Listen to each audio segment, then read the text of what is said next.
Hello, everyone.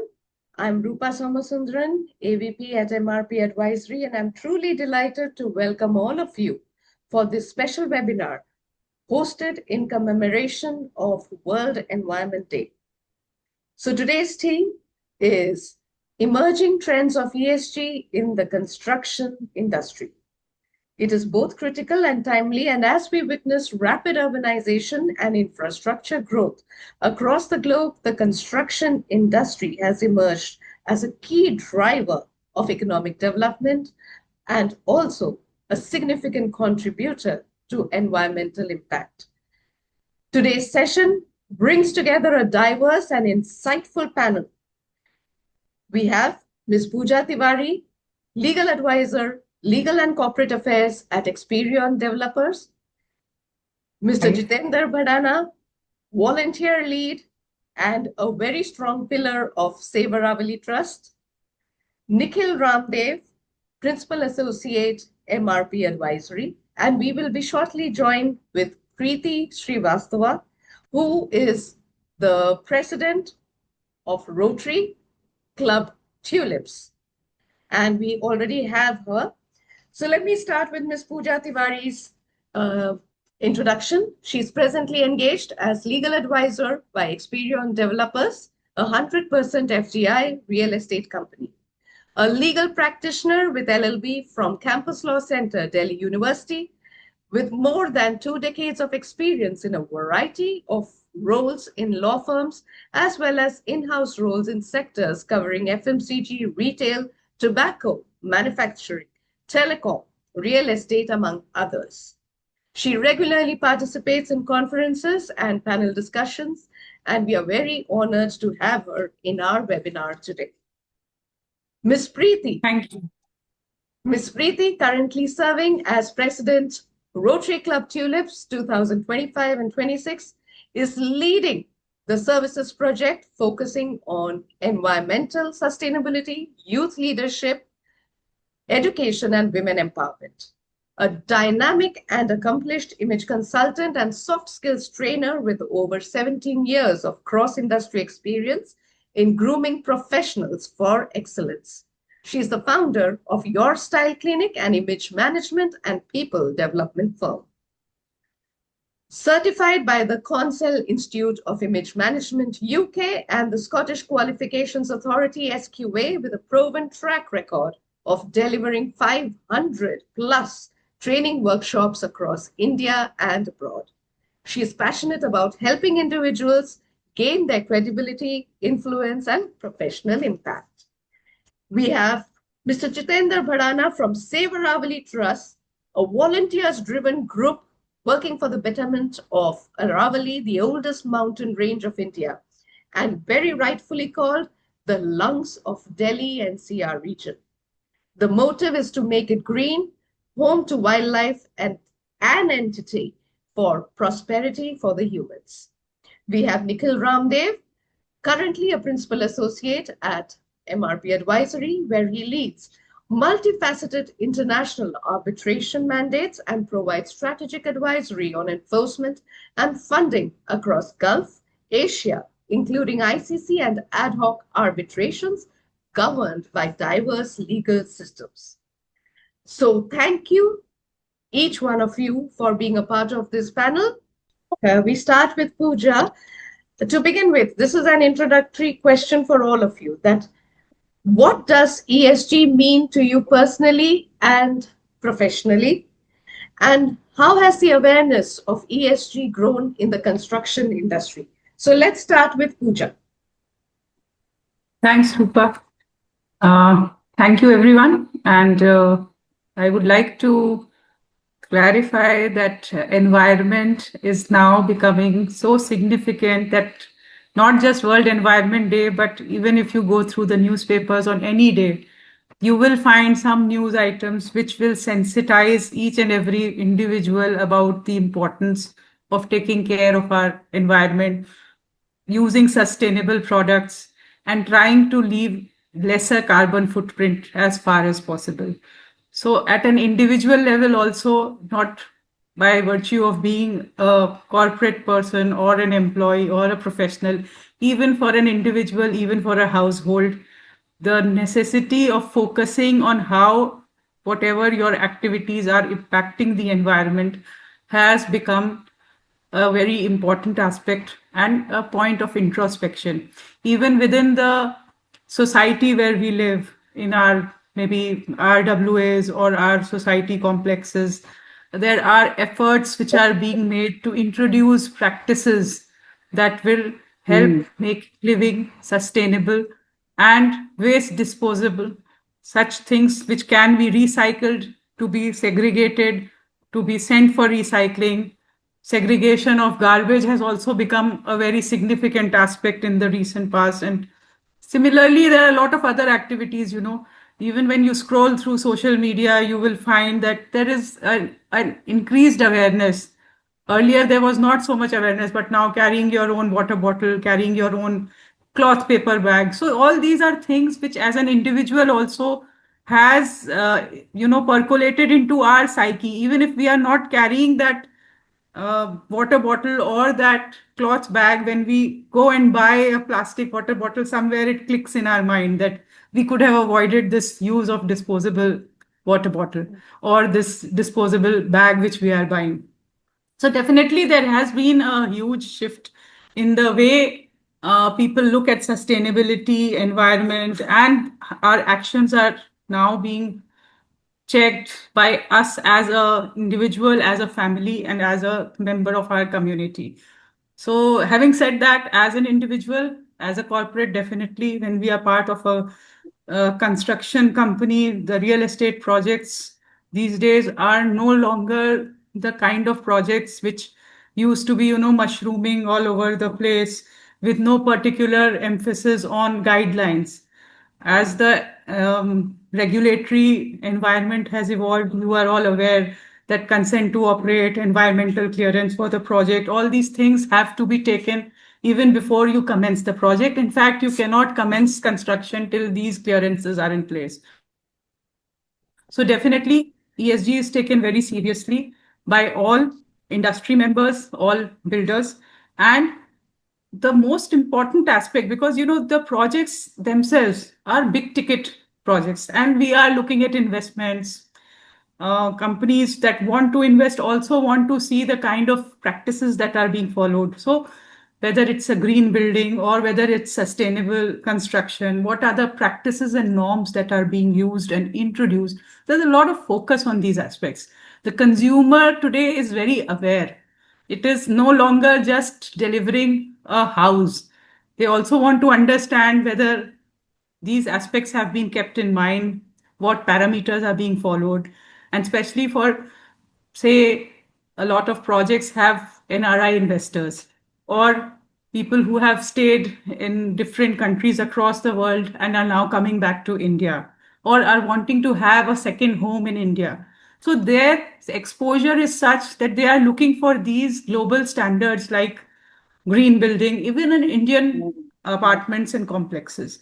So definitely ESG is here to stay and real estate industry is embracing it, because unlike a shirt or an FMCG good, a house or an office is an investment which is long term.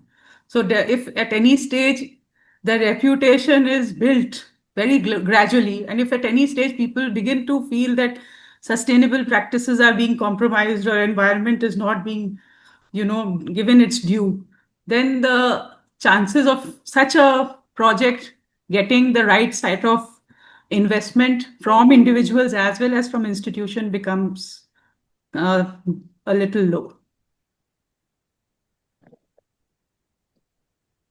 Rupa, you need to unmute yourself. So, Preety, what are your views on your personal views as well as professional views and in perspective of construction industry? Good evening to all. Thank you, Roopa and MRP Advisory for organizing this webinar. As we are celebrating World Environment Day, I wish each one of all a very happy World Environment Day.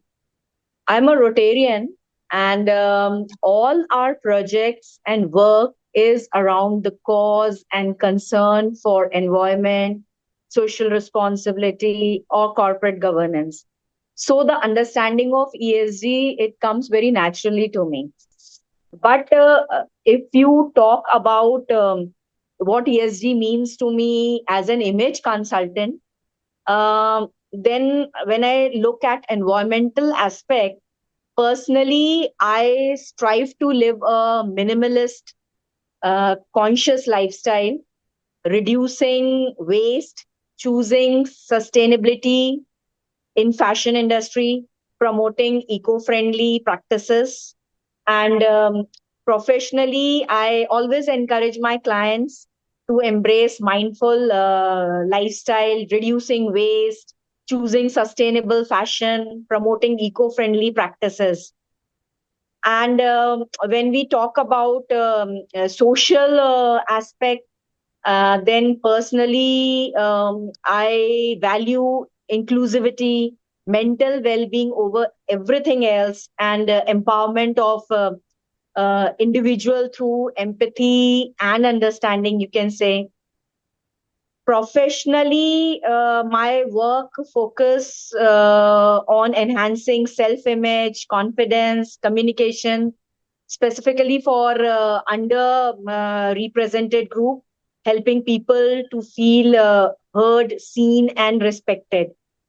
When I talk about governance, then personally, I live by integrity. I take accountability of all my work. I try to keep transparency in my organization. And professionally, I uphold ethics in my business. And fair pricing policy is very important to me. Honesty in my communication. And I always lead with responsibility. Yeah, that I could say this is what my personal and professional is outlook. And when you talk about awareness around ESG in the construction industry, so yes, I'm seeing lots and lots of awareness, as Puja has rightly mentioned, that people are getting concerned. And because government pressure is focusing more on integrating ESG principle into construction sector, people are now openly talking about it. And also, in government tenders, I think it has become mandatory to have ESG certifications. And investors and stockholders, they want to invest their money. I, being an investor, I want to invest my money only to sustainable projects. I want to see my money going worth. And I am aware that nowadays environmental sector, construction sectors are looking into this aspect very seriously, because they are designing sustainable site plans. They are planning with sustainable sites, using sustainable materials, recycling metals they are using. They're working on energy conservation using LED lights. Recently, I made a purchase in Gurugram in one of the projects of DLF. And I mean, they gave me a list like these are our sustainable, in lighting system. We are using only LEDs lights. We have our separate waste management, in-house waste management system, water conservation, rainwater harvesting system. So they gave us a list of all these: garbage disposal, segregation management, and they were training all the employees over there, creating awareness to the people living within the society. And I believe even that society had that green building certificate, some leads certificate, which I believe is leadership in energy and environmental design. So yes, construction sector is definitely getting serious, and they are taking it into consideration. Yeah. Thank you. Thank you. So now moving on to Jitender ji, what are your personal and professional views and also perspective in the construction industry?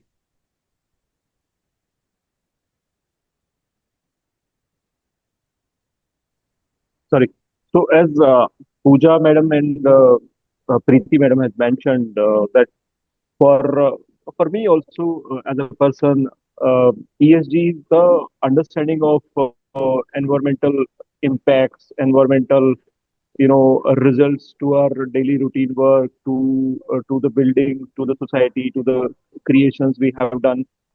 And for me as a person, ESG doing the things in the right way, right? Understanding the sustainability, understanding the need of our, understanding the importance of natural resources, and all these things, right? So as far as this professional arena is concerned, for this need of ESG is uh, should be very, very much mandatory. Um as Preeti has mentioned that now people are understanding, the construction companies are understanding the need of it, and there has been lots of mandates from government side that you need to have ESG certifications and all. So yes, it is all about working in a right direction to reduce the carbon footprints, to do things in the right way, and to minimize the impacts on natural resources and the environment. Yes, Yes. correct. Thank you. So, Nikhil, your insights, please. Thank you everyone for joining us today and happy World Environment Day.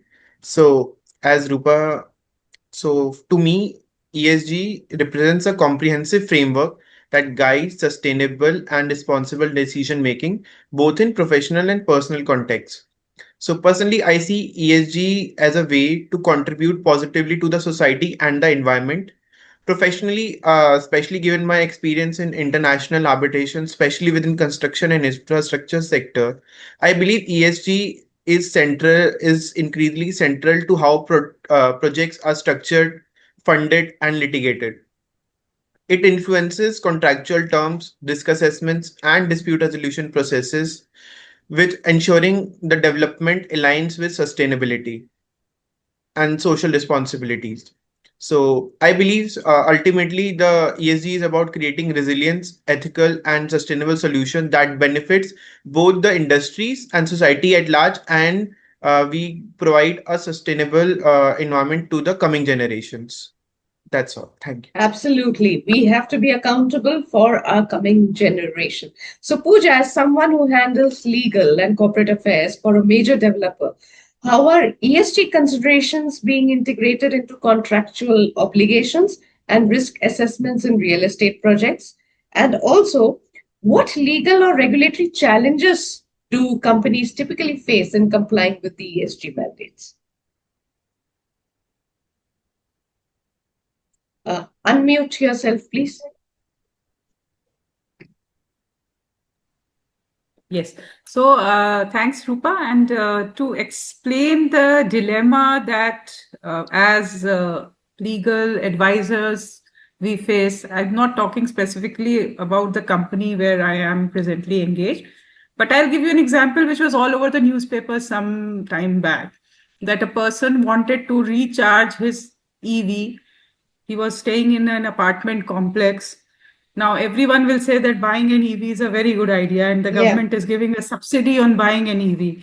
But the poor guy is facing trouble with recharging the EV every day because there are regulations which are stopping him from charging it through his own socket from his home or from a ground floor neighbor if he's staying somewhere up in the upper floors.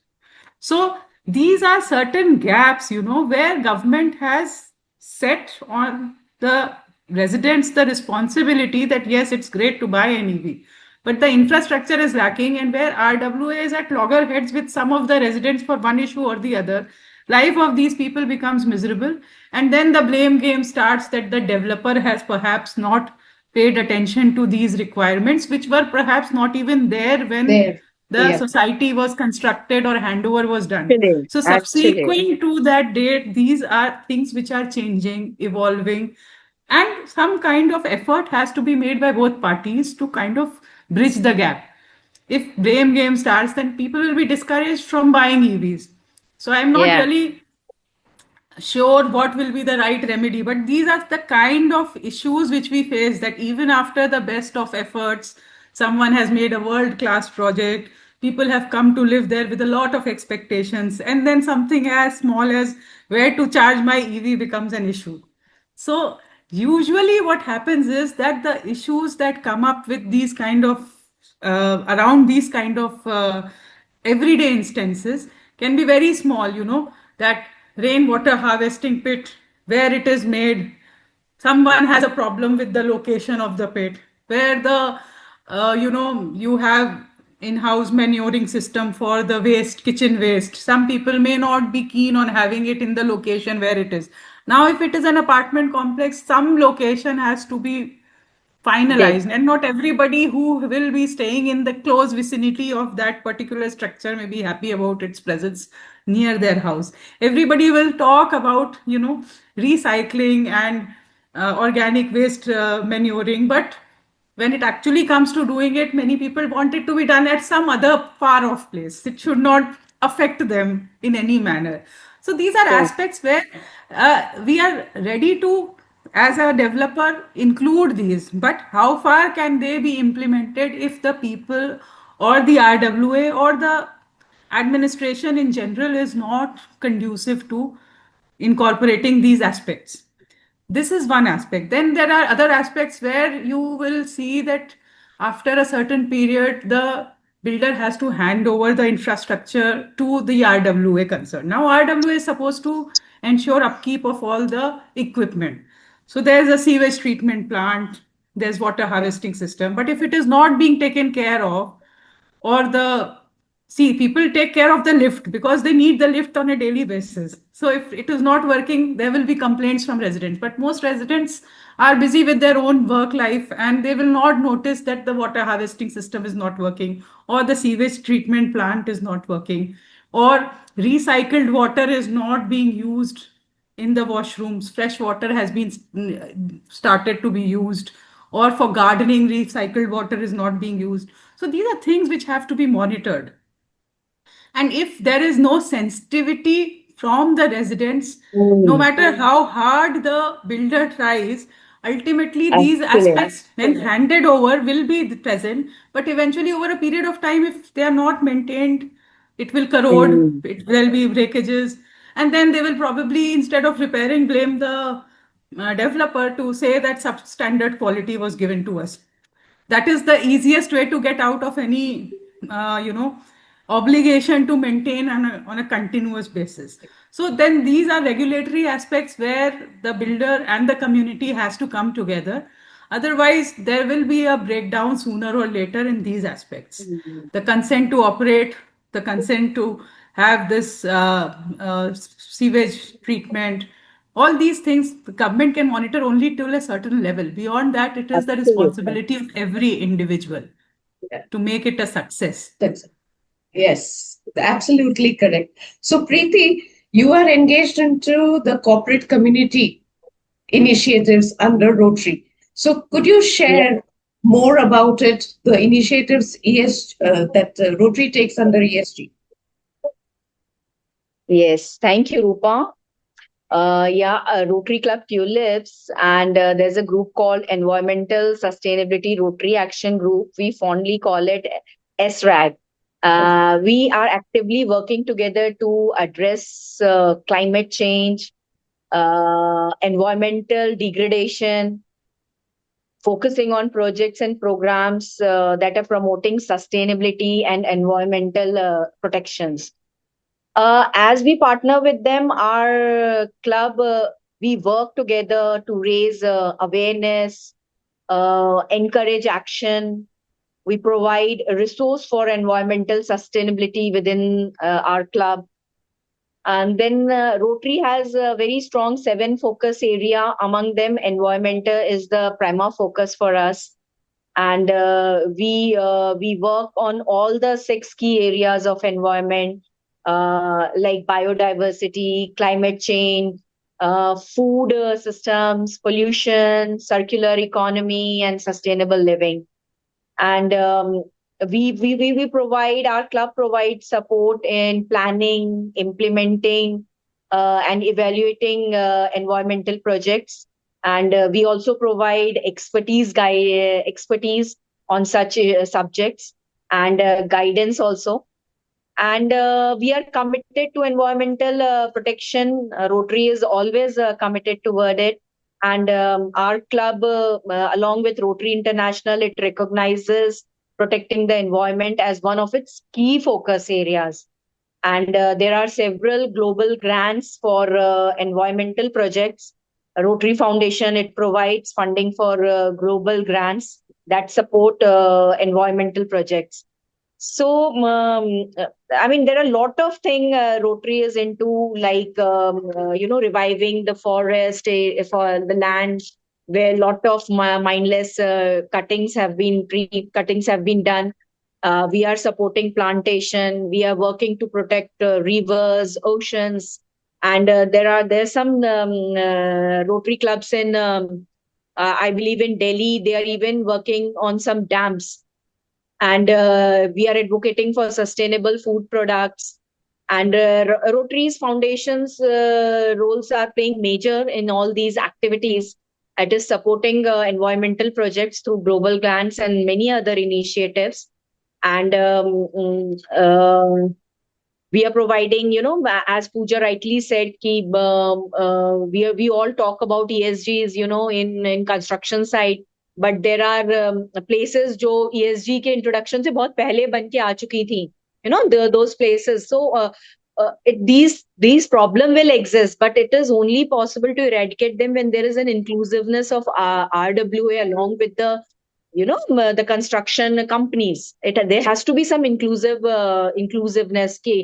Okay, we have manufactured this apartment, this building, and these things are lacking, or we are trying to install electronic chargers. This is how it's going to be. You're going to take charge of maintaining it. So constant education, awareness, lot of efforts need to be put from the construction organizations side, and effort has to be put. Only then you can see the success of it. And Rotary, you can play a very instrumental role in this, in education. Since you have taken up this topic, so I want to invite MRP Advisory to collaborate with our Rotary Club Tulips. Through your CSR, you can be part of our ongoing or any new projects which is on environmental sustainability, or you sponsor our projects or event. Your contribution will directly reach to the service focused community. And cause related marketing, like on every purchase of an apartment or a commercial project, you contribute some amount for the sake of building environment, which I know no construction company wants to hinder with or play with environment, because they are even aware they are constructing it for the future generations. They don't want to play with the life of future generations. But definitely they are using the resources, they are using majority of water, and pollution is happening. So they can give back. If these things, definitely they should think about minimizing it as much as possible. But yes, they can always give back to the society through, collaborating with clubs like ours, like Rotary Club Tulips. And let's do something together to bring, whatever we have taken from the environment, to give it back to the environment. That's the role of Rotary, and that's the beauty of Rotary, and that's what here I'm representing today for. Wonderful. It's truly inspiring. And equally inspiring is what Save Aravali Trust does. And this time, I think the focus is on saving the Aravali actually by the Indian government. So let's hope for it to be a success. And I would like Jitender Bhadana ji to share about his views in sensitive zones like Aravali's and the construction activities, and also highlight some of the achievements that Save Aravali has achieved. Yes, Roopa. So as far as Save Aravali's deliveries towards environment sustainability are concerned, we as an organization have achieved multiple landmarks in terms of limiting the encroachment by builders into the Aravali's, the forest zone. That is the legal part of it. We have won multiple cases against multiple builders. So since this session is about the construction, uh, we have been very instrumental in terms of educating or forcing the construction companies to do the right thing in a right way. Uh, for example, uh, we do not encourage construction companies to present their their buildings or their projects in a way that you or the buyer will be viewing Aravali's. If a buyer purchases a flat in my project, so we do not encourage them. We make them understand that looking at the Aravali's could be a very nice thing to for your customers, but it is very important to consider Aravali's, the forests, the water bodies inside it, and stay away from the forest zone. So uh, that is a big job we have done in last 5-10 years. Apart from that, we have been developing forests and water bodies inside the Aravali areas and around Delhi NCR. For example, in Gurgaon and in Faridabad, we have developed around 40-50 acres of land with natural forests, with the biodiversity, and as we have created some 2021 water bodies. We are restoring the old water bodies, the old dams, and all. So this is a contribution for the environment to the environment from Sevaravli side. Yeah. In your experience, how are companies using arbitration to manage ESG related risks? Could you share insights on the emerging regulatory trends, both in India and globally, that are influencing ESG in the construction and infrastructure space? Sure. Thank you for the question. That's really interesting and important one. So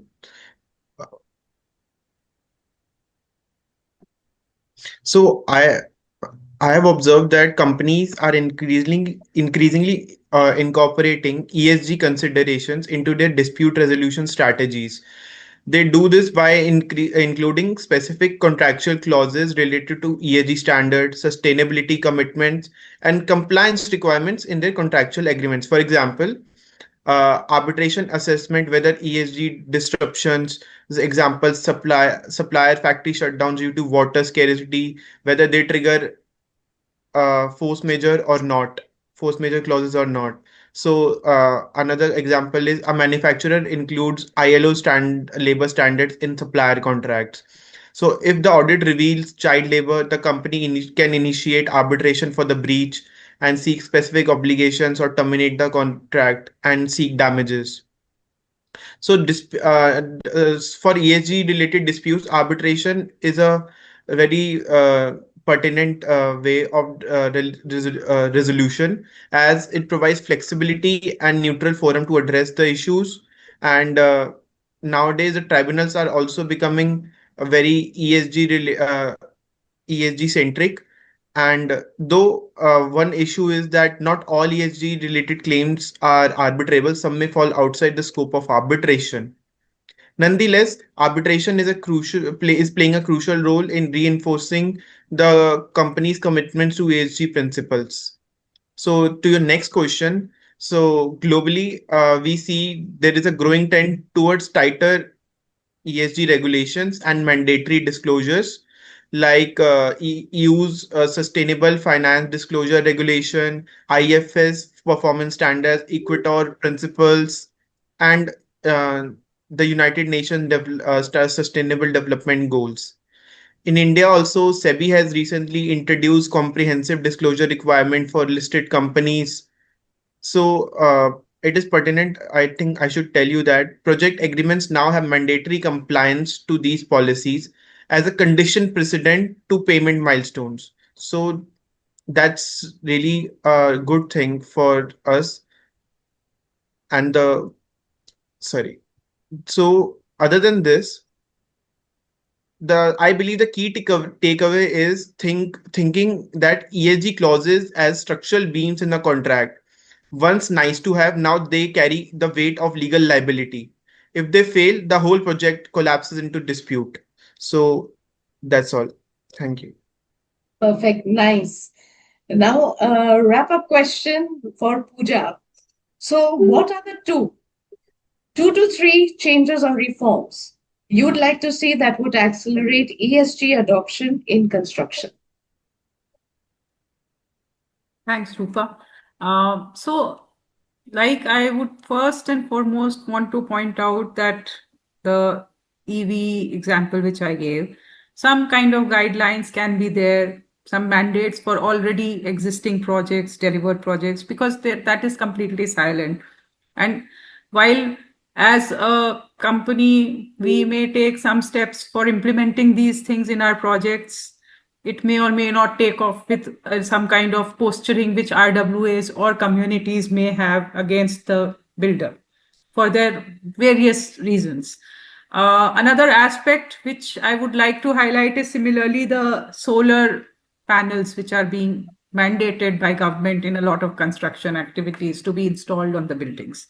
Now, if this can be also introduced in how with the apartment complex, a lot of people want the rooftop to be completely bare, whether the utilization can be done, to what extent, if some guidelines come.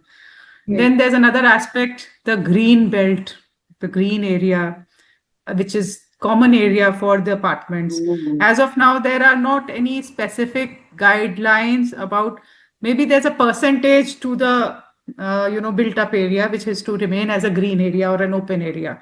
But if there can be some more guidelines, some outside also green belt, how the green belt has to be utilized. A lot of apartments use it as a parking area. Once the handover is done, at the time of handover, it is given as a green belt slowly and gradually. The green belt is eroded and parking is made out of it. So whether these aspects can be implemented in a manner that makes the environment better and the practices that go around it more sustainable. These are certain aspects, three aspects, which I think will definitely make a lot of difference to life of every individual who's staying in these kind of apartment complexes. That's very true. It's very, very good recommendation and definitely a food for thought. And I go to Preety.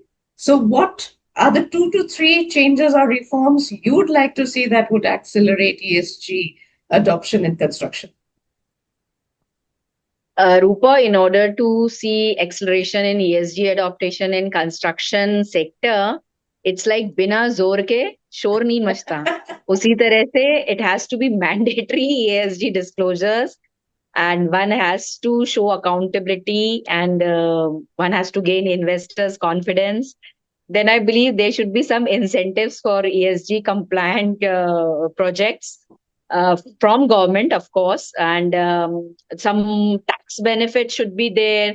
Then some subsidies should be there, fast track approvals, can't wait in line, like, and encouragement of green materials and green energy, etc. These should be there. Lot of training, certifications, and a very important thing is that one should integrate our government's education in our government's educational policy. They should integrate ESG modules into engineering and project management's education. I believe if, right from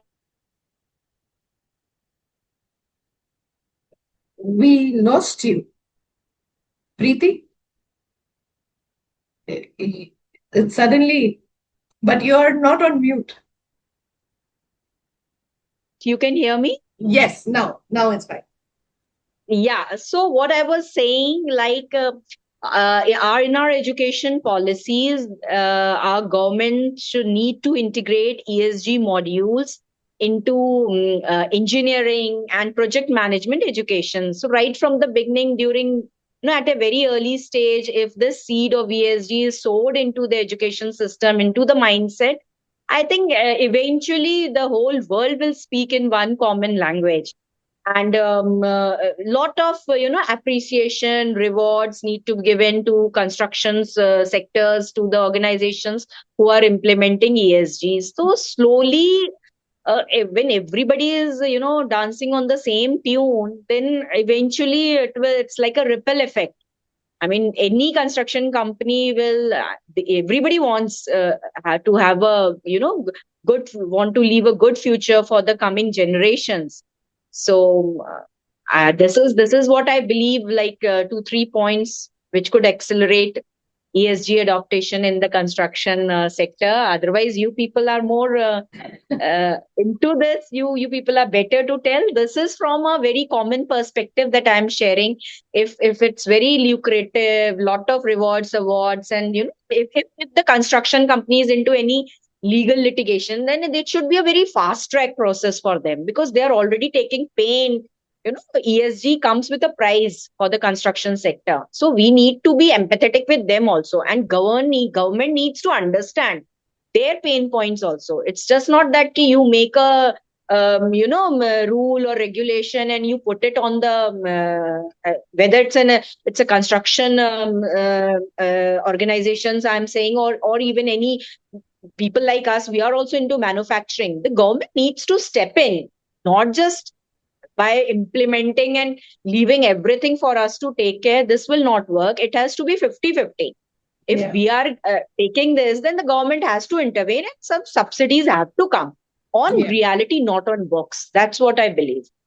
Wonderful. So, for the benefit of our listeners, let me share that Preeti's family business is hospital equipment manufacturing, if I'm not wrong, right? Yes.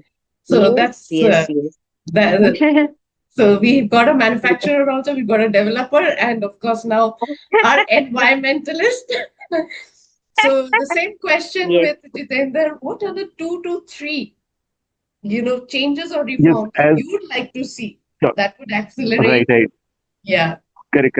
As Preeti rightly mentioned, that government has to come with solutions, with some subsidies, with some some kind of support to the builders, to the society, so that the norms, the rules you decide should not become only on paper, and they should not be obeyed by the builders and the buyers only.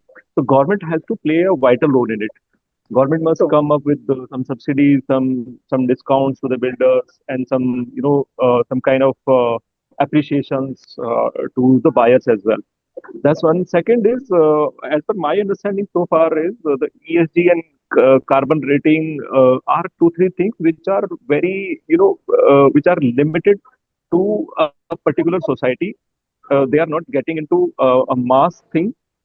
And uh, just the reason behind this is that the tools of measuring carbon footprints, carbon rating, and ESG are very tough as of now.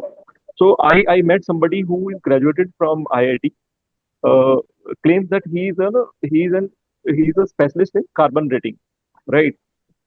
And he gives consulting to multiple companies, multiple organizations, and the government also. So now, if you have to understand what kind of carbon footprints are you living, or what kind of development a builder has done in projects or in his society, it is very hard to hire these kind of people who are graduated from IITs and such organizations, and they are very less in the nation, in the country. So it is very hard to monitor, to measure, and to implement all those laws and rules in the society. We need to come up with easy solutions to measure and to monitor and to even report or remarks or appreciate the the society who is implementing this or not implementing it. That's second. And third is, as as far as this business is concerned, because this construction area is all about business. Nobody constructs you a home for free or on a discount rate. So there must be some mandates from government side also, that if something is getting built in Delhi NCR area at least, or high sensitive zones like Bangalore or Delhi NCR, or tier one cities, that has to come with sustainable solutions only. Otherwise, they will not approve your projects. So this is happening, but yes, there are side ways to cross those rules and bylaws. It must go on a practical side. So that is my view on it. Brilliant. Yes. Thank you. Insights which were truly useful. And I hope our listeners and our viewers also find it very useful. And it's actually time for action. So the webinar is just a curtain raiser. And let us continue this endeavor to restore our environment, to bring in equality in our governance, in our resources. And as I say, it's a pledge for action. And I wish all of you a very nice and happy World Environment Day. Thank you so much. Thank you. Thank Thank you. Thank you. Thank you, Roopa. Thank Thanks you, to all Puja. of you. Yeah. Thank you, Thank you all. Jitender ji. Thank you, madam.